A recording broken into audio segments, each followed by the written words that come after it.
As the North Korean Communists launched their surprise invasion of South Korea on 25 June 1950, United Nations forces began to withdraw. By early August, UN troops, outnumbered and under heavy pressure, had pulled back to establish a 120-mile defensive perimeter around the port of Busan. The problem that faced the United Nations commander was how to utilize his outnumbered forces so they could break out of the beachhead and take the offensive.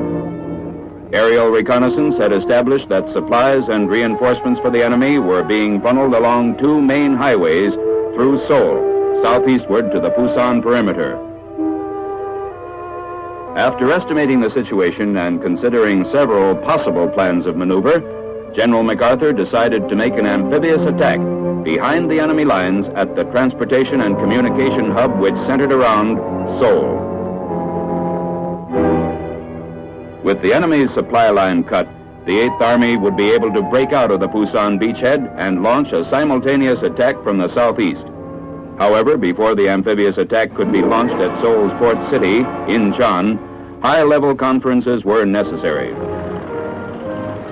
In mid-August, General J. Lawton Collins, Army Chief of Staff, and Admiral Forrest P. Sherman, Chief of Naval Operations, arrived in Tokyo to confer with General MacArthur and his staff. One of their main problems was the selection of troops to take part in the invasion, since the United Nations forces then engaged in Korea were sufficient only for the defense of the Busan perimeter.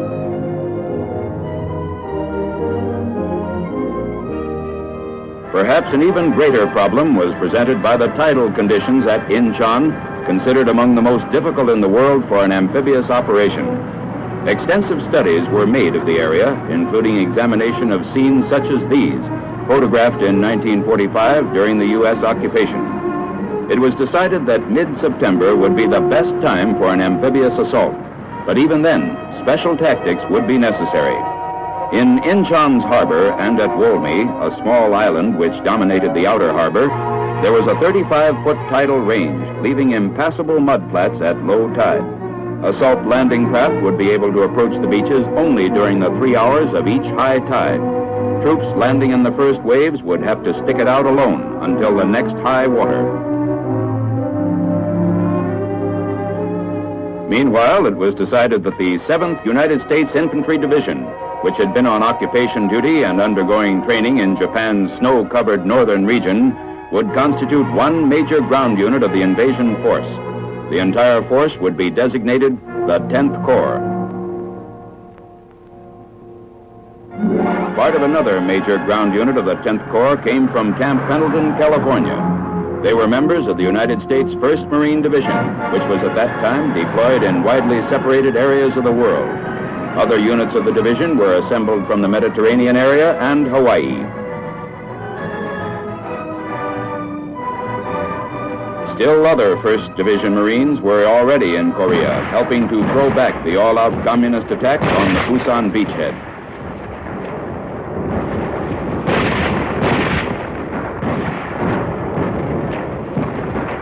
Because of their combat experience, they were pulled out of the lines 2 weeks before the invasion to spearhead the attack on Inchon. While the invasion force was being assembled, B-29s and other planes of the UN Air Force were softening up the Inchon-Seoul area for the assault. North Korean defense positions were destroyed, and communist supplies and reinforcements from the north cut off.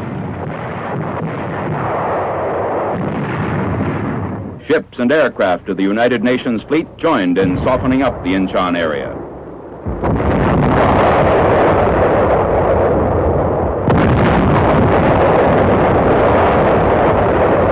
To confuse the enemy, bombardments were directed at other coastal cities, including Pohang, Kunsan, Samchok, and Yeongdeok. By this time, the ships of Task Force 77, a United Nations armada, had left Japan with its cargo of 10th Corps troops and was nearing the west coast of Korea. Navy crews were getting ready for D-Day. Ground troops were making final preparations to hit the beach. On D-2, 6 UN destroyers closed in to draw fire from Walmey's and Inchon's shore batteries so they could be definitely located. 1,000 yards, 900. As soon as the shore batteries opened up, our destroyers returned fire and moved in closer. The probing action was successful. Every shore battery fired and was pinpointed for later destruction by air and naval bombardment, thus preventing many potential casualties among troop-loaded transports and landing craft. One of the destroyers, the Colette, received direct hits from a shore battery only 600 yards away. The preparations were completed, and this was the invasion plan. At 0600, 15 September, after a pre-invasion bombardment, the 3rd Battalion of the 5th Marine Regiment would land at Walmey and secure the island during the hours of the morning high tide. On the evening high tide at 1800, the remainder of the 5th Marine Regiment and the 1st Marine Regiment would simultaneously attack the city of Inchon from the north and south respectively. These two regiments, followed later by the 7th Marine Regiment, would move inland as rapidly as possible along the Inchon-Seoul axis. Their primary mission was to capture the city of Seoul. As soon as possible after the 1st Marine Division was ashore, the U.S. 7th Infantry Division would be landed through the port of Inchon, proceed east along the Inchon-Seoul axis, then turn south toward Suwon to protect the southern flank and establish a line against which the 8th Army could crush the retreating communists. The 1st Korean Marine Regiment would clear captured areas, and the 187th Airborne Regimental Combat Team would be held in reserve in Japan.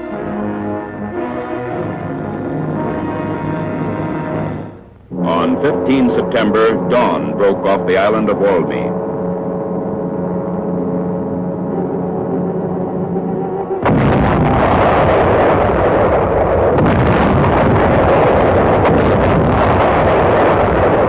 Guns of the 262-ship United Nations Armada began their point-blank preliminary bombardment.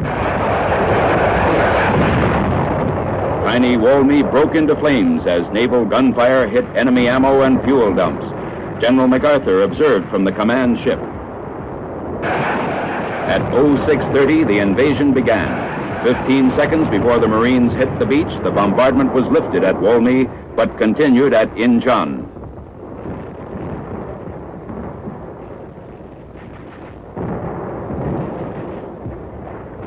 They hit the beach on schedule, completely combat loaded. Because of the tidal conditions, men in this first wave could expect no supplies or reinforcements for 10 hours. The island was defended by about 400 soldiers of the 18th North Korean Division, but with the air and naval bombardment, as well as close ground support by the 1st Marine Air Wing, only sporadic resistance was encountered. Communist troops, in a state of shock, surrendered after only light opposition. By the morning of 16 September, Inchon had been taken against light resistance.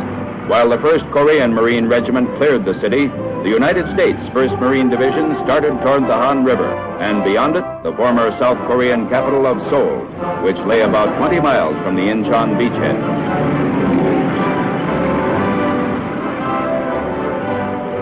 4 miles out of Inchon, they passed burning Russian-made T-34 tanks.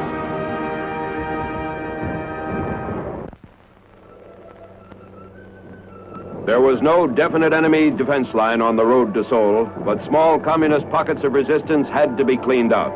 Elements of the 1st and 5th Marine Regiments cleared the rice paddies near the village of Akia.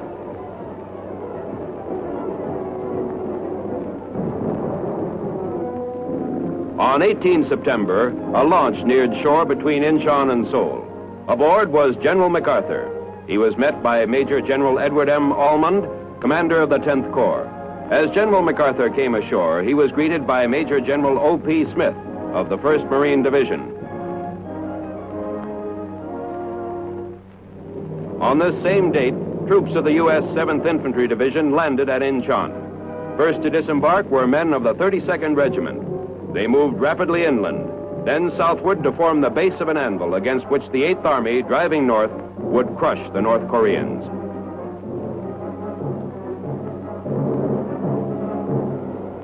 Major General David G. Barr, 7th Division Commander, conferred with General Smith to coordinate Army and Marine action.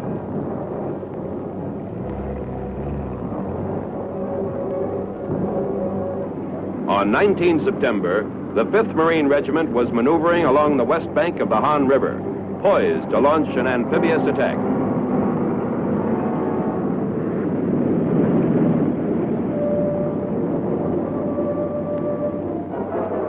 Red defenses were softened before the crossing was attempted.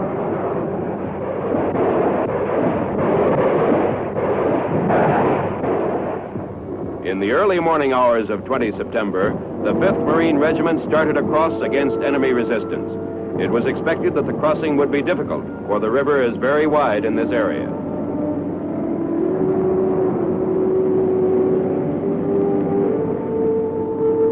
However, leading Marine elements quickly made the crossing. They rapidly established a 6-mile front on the far bank.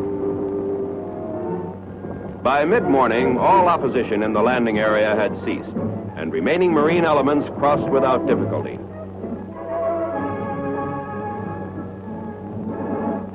They had cleared the greatest barrier between Inchon and Seoul. Now they lost no time in heading toward the former capital. Meanwhile, far to the south, the 8th Army, led by Lieutenant General Walton H. Walker, broke out of the Pusan perimeter as communist troops were cut off from supplies and reinforcements by the 10th Corps. The Reds in South Korea were in full retreat, and one of the major objectives of the Inchon invasion had been achieved. In the Seoul area, Kimpo Airfield, captured by the 5th Marine Regiment on 17 September, was soon operational. A full-fledged airlift was quickly begun with about 400 tons of critically needed supplies being brought in daily.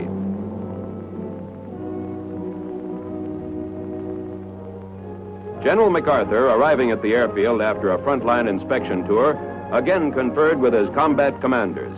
He discussed the tactical situation with General Almond.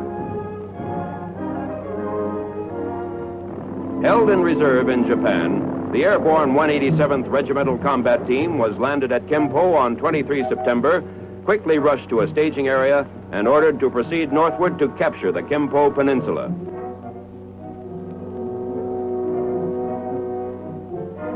By 23 September, Marines of the 5th Regiment were slowly advancing toward the suburbs of Seoul. When resistance in the suburbs proved extremely heavy, the Marine commander decided to have the 1st Marine Regiment cross the Han in the vicinity of Yangdong-po, east and south of where the 5th Marine Regiment had crossed, then move them into the city through and south of the 5th Regiment's position.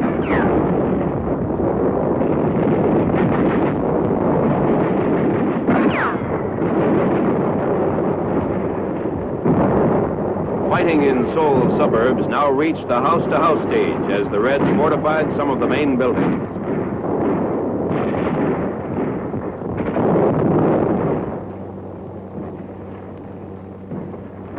On 24 September, with the Marines still meeting fanatical opposition, General Almond decided to speed the plan for the capture of Seoul by utilizing elements of the 7th Infantry Division to envelop the southern portion of the city.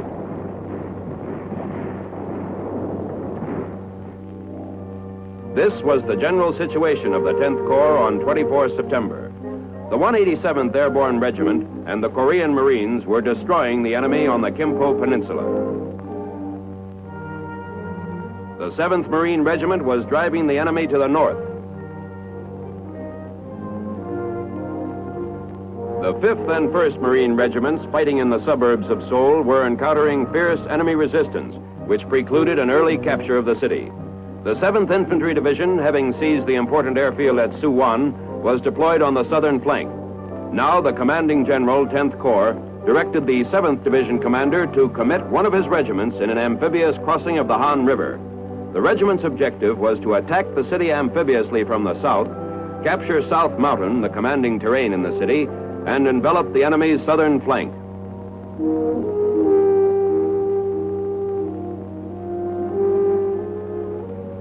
The 32nd Regiment, 7th Infantry Division, quickly moved to follow General Ullman's new orders.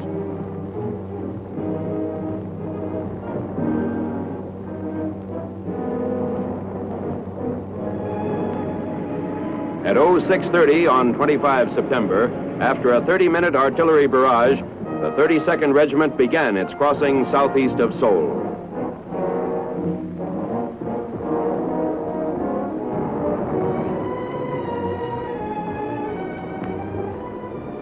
The infantrymen reached the far bank without serious opposition.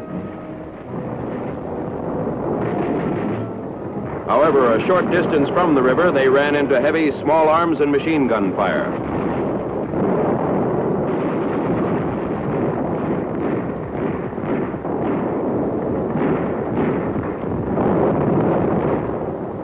By noon, the 32nd Regiment had captured South Mountain. With this commanding terrain in our hands, the defenses of Seoul virtually collapsed. Marine and 7th Division units, assisted by the 17th Rock Regiment, drove the North Koreans out of the city on 26 September.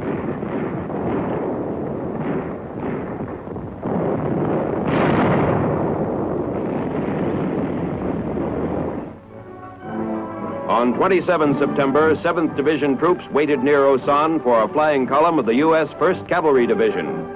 As these 10th Corps and 8th Army soldiers linked up, thousands of communists were trapped. The anvil and the hammer were joined. In the Republic of Korea's war-scarred capital on 29 September, General MacArthur participated in Seoul's liberation ceremony. To Dr. Syngman Rhee, South Korea's 75-year-old president, the UN commander restored the city.